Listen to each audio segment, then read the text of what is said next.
Praise the lord.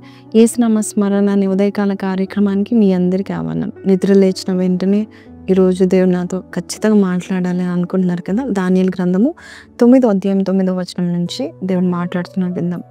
మేము మా దేవుడైన యెహోవాకు విరోధంగా తిరుగుబాటు చేసితిమి, అయితే ఆయన కృపా క్షమాపణలు గల దేవుడై ఉన్నాడు.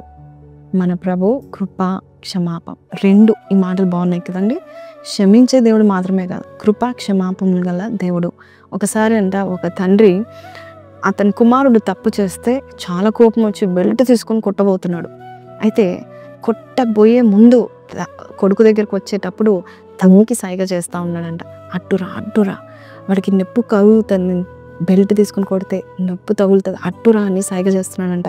తల్లి ఎప్పుడైతే అడ్డు వచ్చి వద్దండి వద్దండి అంటే ఆ బెల్ట్ తీసేసి ఆ బెల్ట్ అలా పడేసి వెళ్ళిపోయాడంట.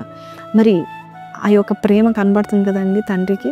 మరి ఆ బిడ్డ తప్పు చేసినా కూడా బెల్ట్ దెబ్బ తగులుతుందని చెప్పి తన భార్యకి సైగ చేసి అట్టురా అని సైగ చేస్తూ కొట్టకుండా ఎలాగైతే క్షమిస్తాడో, మరి నొప్పి కలుగుతుందని తప్పు చేయడం మర్చిపోయి అతడికి నొప్పి కలుగుతుంది, నా కుమారుడికి నొప్పి తగులుతుంది అని చెప్పేసి ఎలాగైతే సైగ చేస్తాడో, అలాగే మన దేవుడు కూడా అంతే.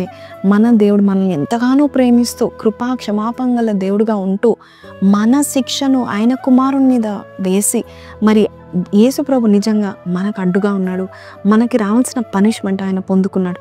ఈరోజు మన ప్రభు చెప్తా ఉంటున్నాడు, నువ్వు ఎక్కడ విరోధంగా పాపం చేసినా మరొక్కసారి నా వైపు నువ్వు తిరుగు.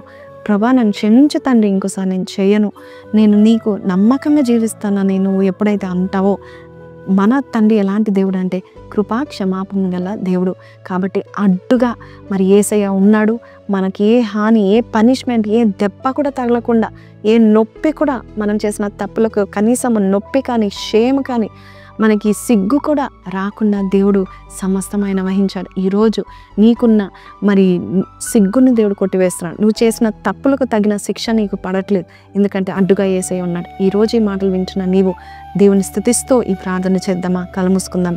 పరిశుద్ధుడా మహోన్నతుడు తండ్రి, మా ఇళ్ళ నువ్వు చూపిస్తున్నావు మహాకృప క్షమాపణ బట్టి నీకు వందనాలు అయ్యా తండ్రి. ఎంత ప్రేమిస్తున్నావు నాయన ప్రభా, మేము చేసిన తప్పుకు నీవే అడ్డుకుంటున్నావు నాయన ప్రభా. మమ్మల్ని అయ్యా తండ్రి దెబ్బ తగలకుండా మాకు నొప్పి కలుగుతుందని నాయన ప్రభా అయ్యా మమ్మల్ని తప్పిస్తున్నావు, నీకు వందనాలు. ఆ శిక్ష నుండి మమ్మల్ని విడిపిస్తున్నావు, నీకు వందనాలు. నీకు విరోధంగా ఎన్ని తప్పులు చేసినా మా ఎడల నీ కనికరం చూపిస్తున్న దేవుడవు నాయన. నీ వైపు తిరిగిన ప్రతి బిడ్డను నువ్వు క్షమించడం మాత్రమే కాదు, కృపతో వారిని ఆహ్వానిస్తున్నందుకు నీకు వందనాలు. ఈ రోజు నుంచి అట్టి దీవెన మాకు దయచేస్తామని యేసు పరిశుద్ధ నామములో అడిగి వేడుకొంచున్నాము తండ్రి, ఆమెన్. సో ప్రైజ్ లార్డ్ అండి. ఈరోజు ఈ వాగ్దానం విన్న మీరు కింద కమెంట్లో God loves me so much, God has forgiven me అని పెట్టండి. May God bless you, have a blessed day ahead. Praise the lord.